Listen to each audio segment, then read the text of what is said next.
جتنے بھی اللہ کے گھر ہیں ان تمام مسجدوں میں برکتاً دوسری سب سے بڑی مسجد ہے مسجد نبوی۔ وہ مسجد ہجرت کے بعد اس کی بنیاد ڈالی گئی، تقریباً 6-7 سال بعد اس مسجد میں جگہ کم پڑنے لگی، کیونکہ جب مسجد نبوی کی بنیاد ڈالی گئی تھی اس وقت اس مسجد کی چوڑائی 35 فٹ اور لمبائی تقریباً 30 فٹ تھی، اور اونچائی بیچ میں فاصلہ اس کی جو چھت تھی تقریباً 2.5-3 میٹر اوپر پر اس کی چھت رکھی گئی تھی۔ چھت لکڑی کھجور کی ٹہنیوں سے اس کی چھت بنائی گئی تھی، یعنی بالکل کچی چھت۔ آپ اگر آگ لگا دیں ماچس کی تلی کھینچ کر تو وہ پوری چھت چند سیکنڈوں میں جل سکتی تھی، لیکن اس وقت کی مسجدیں کچی ہوتی تھی لیکن نمازی بڑے پکے ہوتے تھے۔ آج مسجدیں بہت مضبوط ہے، بہت پکی ہے، لیکن آج نمازی بہت کچے بھی ہیں اور بہت کم بھی ہیں۔ ہماری مسجدیں آباد نہیں ہو پا رہی ہے، اس پر بات کروں گا میں۔ تو جب اس مسجد کی بنیاد ڈالی گئی 5 سال 6 سال 7 سال کا عرصہ گزرا تو اس مسجد میں چونکہ ایمان لانے والے صحابہ کی تعداد بڑھنے لگی اور پھر مسجد کی جگہ کم پڑ گئی۔ جب مسجد کی جگہ کم پڑی تو اللہ کے نبی علیہ السلام نے مشورہ کیا اور صحابہ نے بھی بڑھ چڑھ کر حصہ لیا اور یہ کہا کہ اس مسجد کو تھوڑی وسیع کی جائے، بڑی کی جائے۔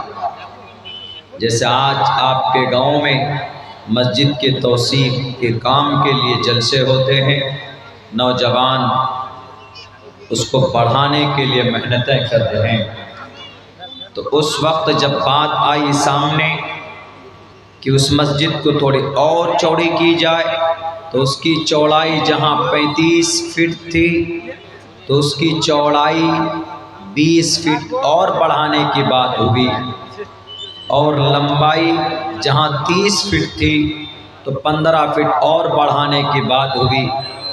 تو جو زمین تھی، جو باقی اور زمین جو بڑھی بات میں، تو حضرت عثمان رضی اللہ تعالی عنہ انہوں نے ٹوٹل زمین کو خرید کر مسجد میں وقف کیا، مسجد میں دان دیا کہ لیجئے۔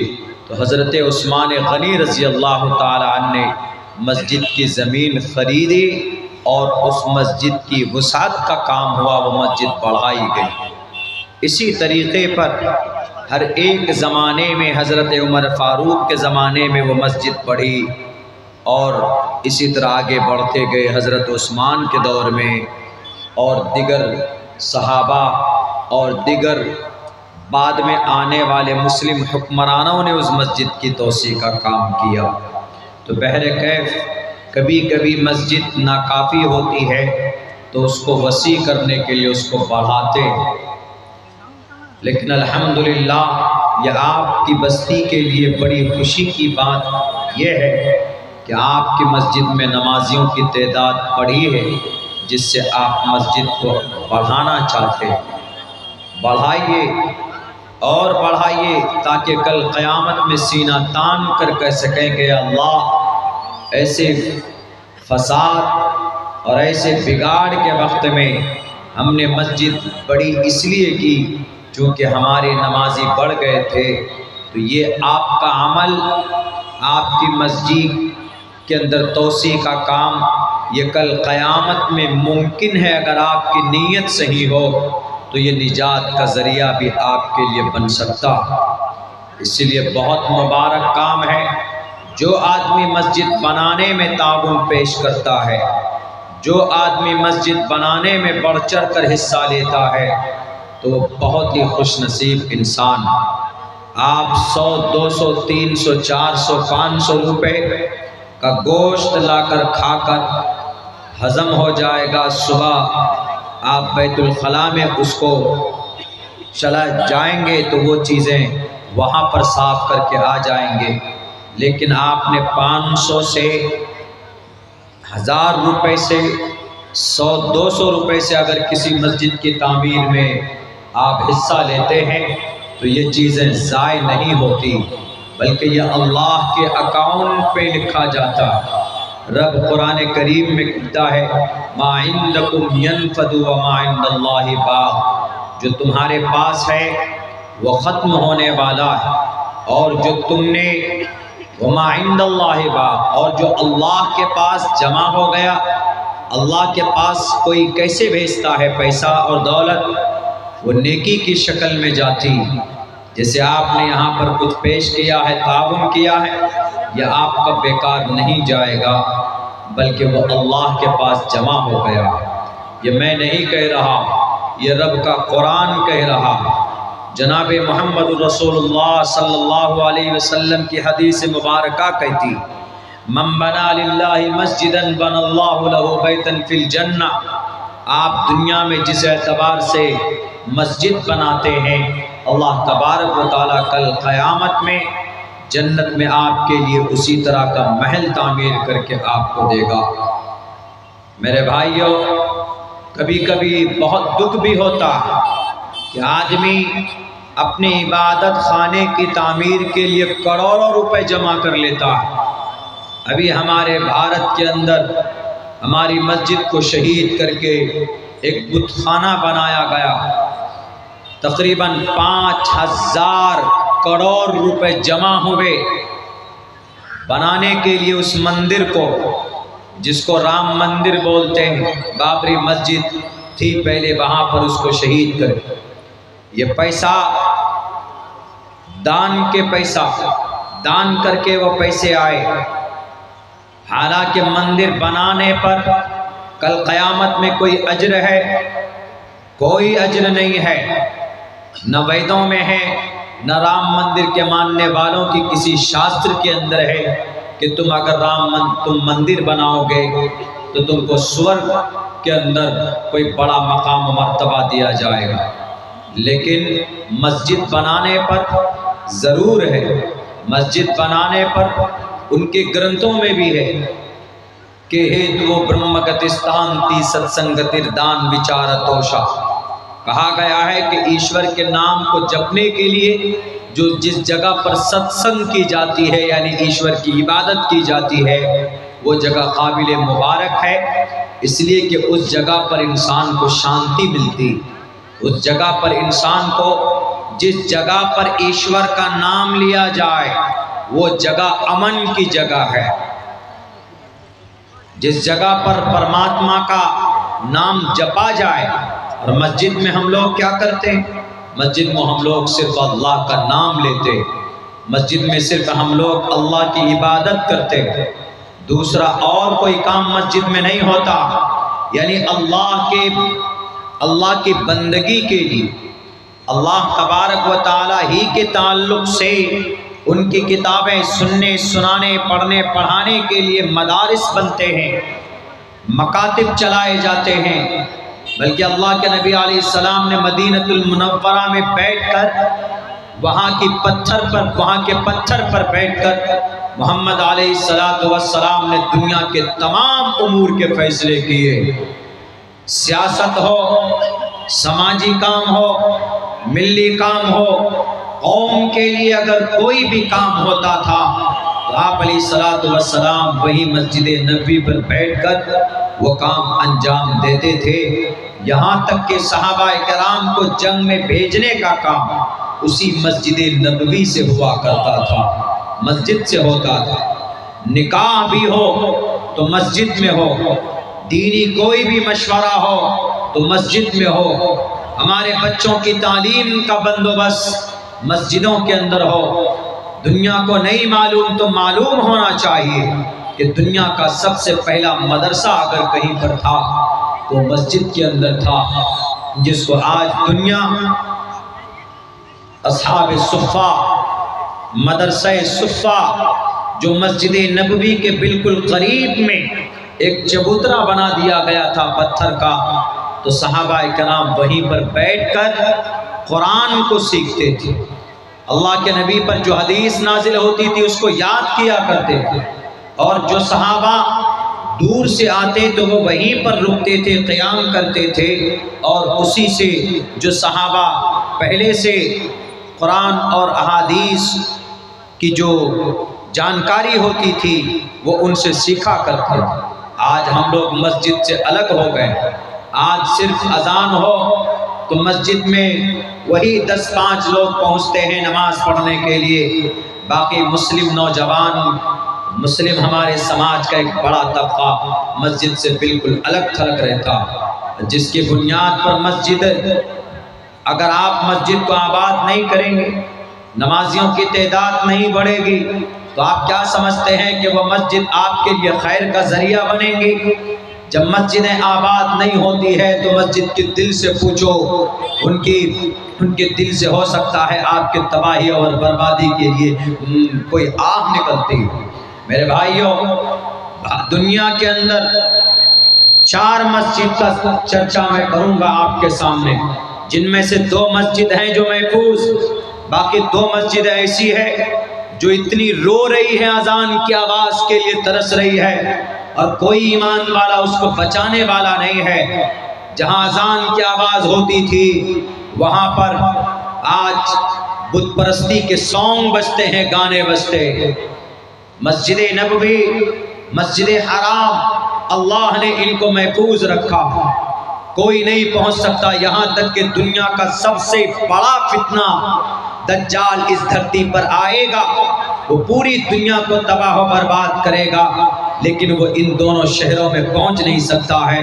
مسجد حرام کو، مسجد حرام کا مطلب مبارک مسجد، بہت ہی قابل احترام والی مسجد، دنیا کے اندر سب سے مبارک اور محترم کوئی مسجد ہے تو مسجد حرام، دوسرے نمبر پر مسجد نبوی مدینۃ المنورہ شہر مدینہ میں، تیسری مسجد مسجد اقصیٰ۔ تعمیری کام کے اعتبار سے جب مسجد حرام بنی اس کے 40 سال کے بعد سیرت ابن ہشام نے اپنی کتاب کے اندر یہ تشریح کی، وضاحت کی، لکھی کہ 40 سال کے بعد مسجد اقصیٰ کی بنیاد ڈالی گئی، لیکن فضیلت کے اعتبار سے دوسرے نمبر پر مسجد نبوی ہے، مدینۃ المنورہ کی مسجد ہے، تیسرے نمبر پر مسجد اقصیٰ۔ آج 1967 سے لے کر آج تک مسجد اقصیٰ یہودیوں کے قبضے میں۔ چوتھی مسجد قرطبہ کی جامع مسجد ہے، اندلس، اسپین، قرطبہ کی جامع مسجد بہت پرانی مسجد ہے، آپ کو شاید پتہ نہ ہو، 784 یا 85 عیسوی میں اس مسجد کی بنیاد رکھی تھی عبد الرحمن الاول بادشاہ نے، لیکن آج وہ بھی مسجد یہودیوں کے قبضے میں ہے۔ اس مسجد کو گرجا گھر بنا دیا، یعنی اس مسجد میں اذان نہیں ہوتی، اس مسجد میں 5 وقت کی نماز نہیں ہوتی، نہ مسجد اقصیٰ میں، مسجد اقصیٰ کے کونے میں کہا گیا ہے ان یہودیوں نے، ظالم اسرائیل کے اندر بسنے والے نتن یاہو کے ان چیلوں نے اس مسجد کو اپنے نرغے میں لے رکھا۔ 1967 سے لے کر آج تک وہ مسجد یہودیوں کے قبضے میں۔ ہماری مسجدیں کیوں چھینی جا رہی؟ بھارت کے اندر یہ اتر پردیش کا لال بجکر، اس کو کچھ نظر نہیں آتا، کچھ نہیں دکھتا ہے، جب دیکھتا ہے کہ ہماری کرسی ٹوٹنے والی ہے تو وہ بلڈوزر پھینک کسی نہ کسی مسجد کو توڑنے کی بات کرتا ہے، کچھ نوجوانوں کو اگر کر دیتا ہے۔ انہیں پتا ہونا چاہیے لال بھجکر صاحب کو کہ لال بھجکر صاحب مسجد کسی مسلمان کی نہیں ہے، مسجد اللہ کا گھر ہے۔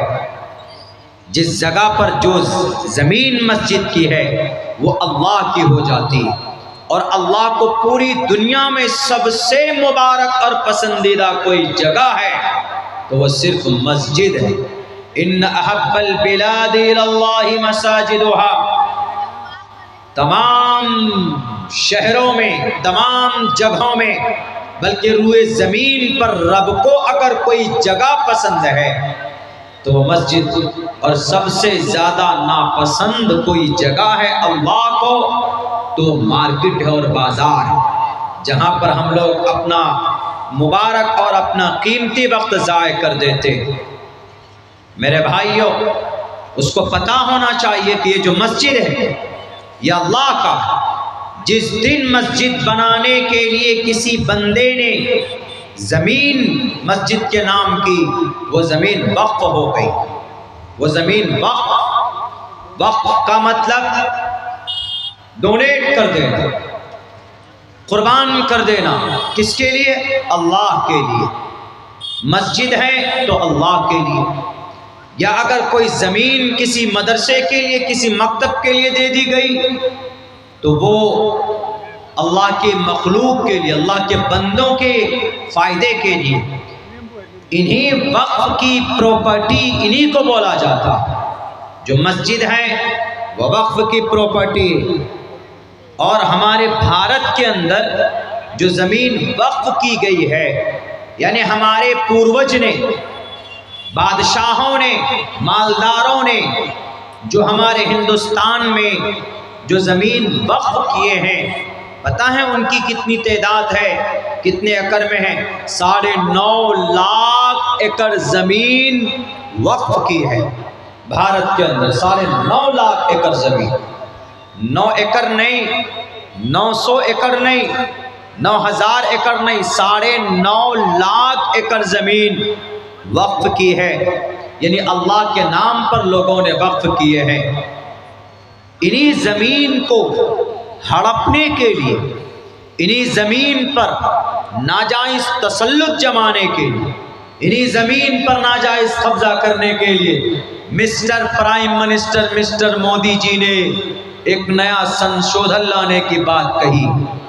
یعنی ابھی اگر آپ کے ضلع کٹیہار میں کوئی وقف کی پراپرٹی ہے تو آپ کے ضلع کٹیہار میں جو وقف کی کمیٹی ہوگی تو اس زمین کا دیکھ بھال کرنے والا، تو وہ جو وقف کی کمیٹی کا ہیڈ ہے، متولی ہے، جو ممبران ہیں وہ ہوں گے، اور وہ ٹوٹل ممبران مسلمان ہوں گے۔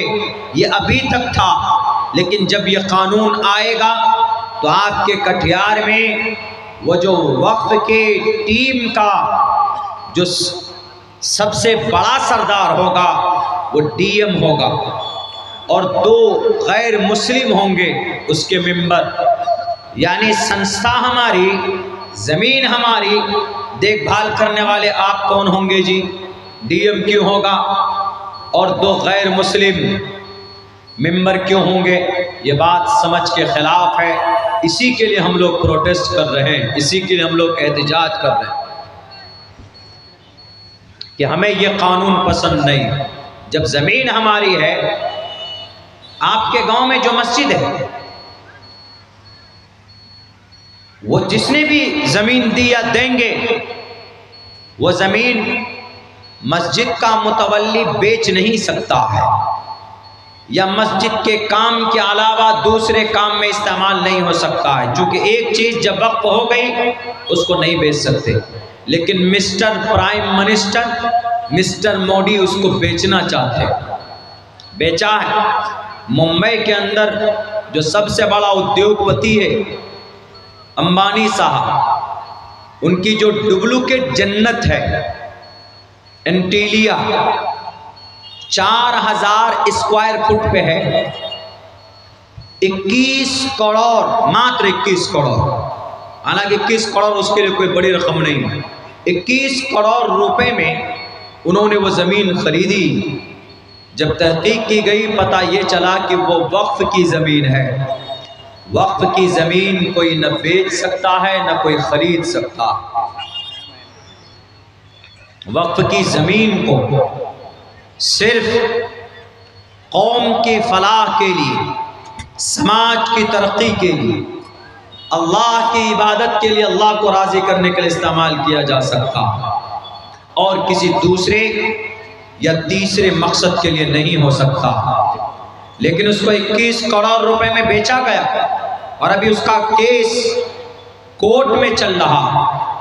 ایک آدمی کو خوش کرنے کے لیے قانون لایا، سوچا کہ یہ قانون آئے گا تو اس علاقے کا جو ڈی ایم ہوگا وہ فوراً کلین چٹ دے دے گا ڈپلیکیٹ کی جنت کے رکھوالے کو، اور اس کو کہا جائے گا کہ بھئی آج سے یہ زمین آپ کی ہے۔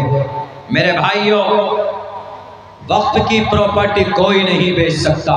یقیناً ہمارے وقف کے ذمہ داروں سے کوئی نہ کوئی غلطی ہوئی، اور یقیناً ہوئی۔ اگر یہ وقف کی پراپرٹی کی صحیح دیکھ بھال کرتے لوگ، اس کا پیسہ صحیح استعمال میں ہوتا تو آج آپ کو آپ کی مسجد بنانے کے لیے چندہ نہیں کرنا پڑتا۔ اتنا بڑا پروگرام کر کے، اتنی محنت کر کے، پیسہ اکٹھا کر کے آپ کو مسجد کی تعمیر کے لیے اتنی قد و کاوش نہیں کرنی پڑتی، کیونکہ وقف کی پراپرٹی کی اتنی آمدنی ہوتی کہ ہم مسجد کی زمین بھی خریدتے، اس میں عالی شان مسجد بھی بناتے، اس میں مکتب بھی بناتے، اس میں مدرسہ بھی بناتے۔ یہ سارے کام وقف کی پراپرٹی کی آمدنی سے ہوتا۔ آپ کہیں گے کہ مولانا اتنا پیسہ کیسے آتا؟ میں آنکڑا آپ کے سامنے رکھتا ہوں، پیش کرتا ہوں۔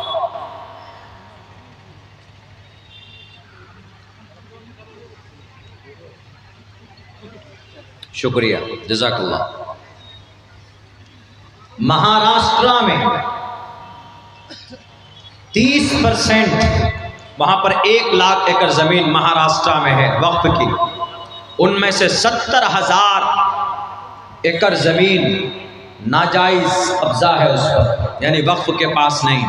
وقف کے پاس ماتر 30,000 ایکڑ زمین ہے۔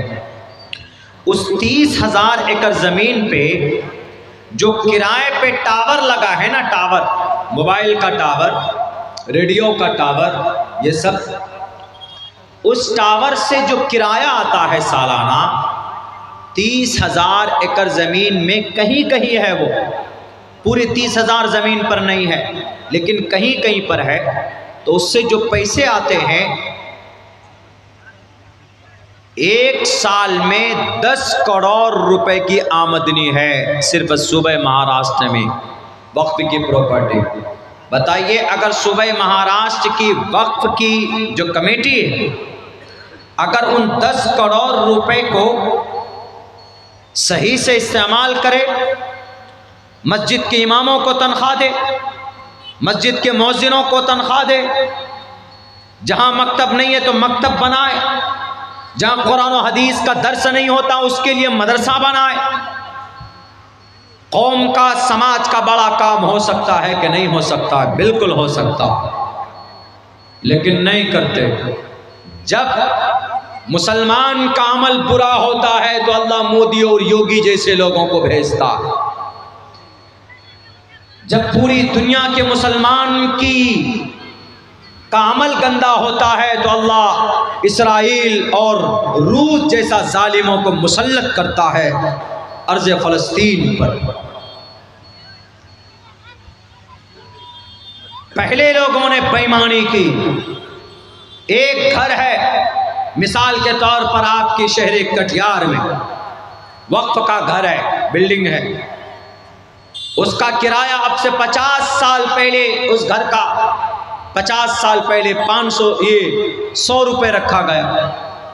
50 سال پہلے کا کرایہ آج 100 ہی روپے دیا جا رہا، حالانکہ اس کا موجودہ کرایہ 25,000 روپے ہو گیا۔